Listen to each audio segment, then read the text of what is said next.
What's going down, everybody? We will count our own selves out of something, an assignment, a blessing, because of something from our past that is haunting us. It may not be something that anyone else knows, or it may be a criminal record, or an unwanted pregnancy, an unwed pregnancy. It may be an abortion, something you did, a reputation, something that you did a long time ago, when you were a different person. You've grown since then. Some of you are walking with Christ, but that one thing is plaguing you and haunting you, because although you're not that same person, it is still bothering you and persecuting you. And when you see yourself, you see that thing. When others see you, you think that they see that thing. And I want to talk about Moses for a minute, because Moses, of course, this great patriarch, the deliverer, the anti-type for Christ, the shepherd, the one who delivered the Israelites out of bondage, the chosen one that God said, I speak to face. If you know about Moses, and when God came to Moses to give him the assignment that we choose you to deliver those people out of bondage in Egypt,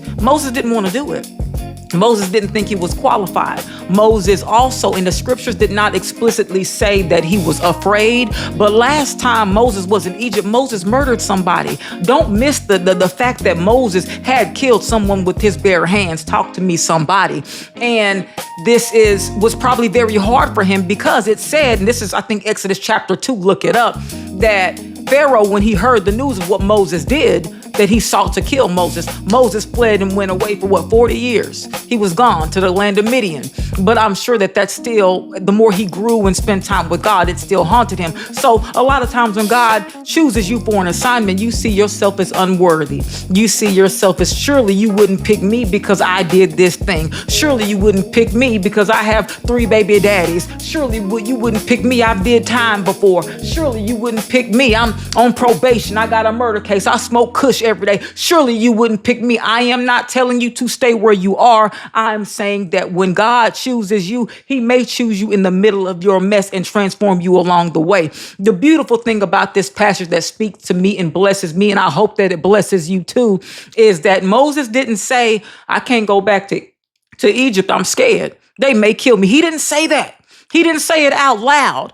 But when God gives him the assignment, Moses keeps on saying, I'm not ready. I can't. I don't speak well. They won't listen to me. He's given every single excuse in the book. That's for someone that you know what you need to do. God has given you something to do, and you giving him excuses. Oh, no, I can't because of this. Oh, no, I can't because of that. And the word says that God's anger was kindled against Moses. Like, look here now, because whatever God gives you to do, remember that God's going to give you the equipment that you need. So, and one thing that God can't do a few things, but God can never fail. So if God gives you an assignment, just know that without your human expertise or how is this going to work, God is the God of the impossible. Moses didn't understand that. But if you look in the same chapter, it says that, and it's chapter 4. I said chapter 2 earlier, it's chapter 4. God says something so beautiful in verse 19. He says, the Lord said to Moses, return to Egypt. All the men who sought your life are dead. Now, why that speaks to me personally is that God knew that was in Moses' head. He knew that it was a worry against Moses. And God didn't come with him judging him for that. Yeah, I know you murdered someone. I ain't forgot about it. That's what we do. A lot of times we think that, God saw me. God ain't forgiven me for that and this. And God just, of course, he gave him the comfort of saying, hey, that right there, what you did, don't worry about that. They dead. Go on your assignment anyway. And that is for someone when we are thinking that God looks at you and sees the mess. God doesn't look at you and see the mess. We see the mess. I feel like a mess, but God looks at you and sees the plan, the finished product. He can see you that. He can see that right now, because when he looks at you and you were covered in the blood of Christ, he sees Christ in your stead. So you gotta love when God knows, the doubts in your head, the doubts that you have against yourself, the guilt that you have against yourself, that you say, hey, I'm not worthy to carry on that. I can't do that. That's too big for me. And God says, you are exactly who I choose. This is for someone that knows and is trying to escape, and you trying to run from what God has told you to do. But it doesn't work out. It didn't work out for Jonah. It didn't work out for Moses. Listen, stop pressing God and thinking that he will not give you the courage, the grace, the ability, the qualifications for whatever it is that he is calling you to do. And that thing you did in the past, that's in the past. Man, that you gonna let that go. Let that go. Man might not let it go, but God lets that go.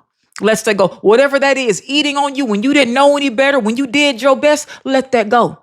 I love that God says, hey, what you worried about, don't even worry about it. And that's, remember that God is your father, he's your redeemer, he's your comfort, he's all these things. God is a 3-in-1 in all these different roles, right? So remember what he said to Moses in the comfort. Hey, when I see you, I see you. I don't see that thing from a long time ago. I don't see that person you were. We have been working and and I'm, like we said the other day, I am working on you. We began a good work. So don't let your past, don't let your fears get in the way of what God has called you to do.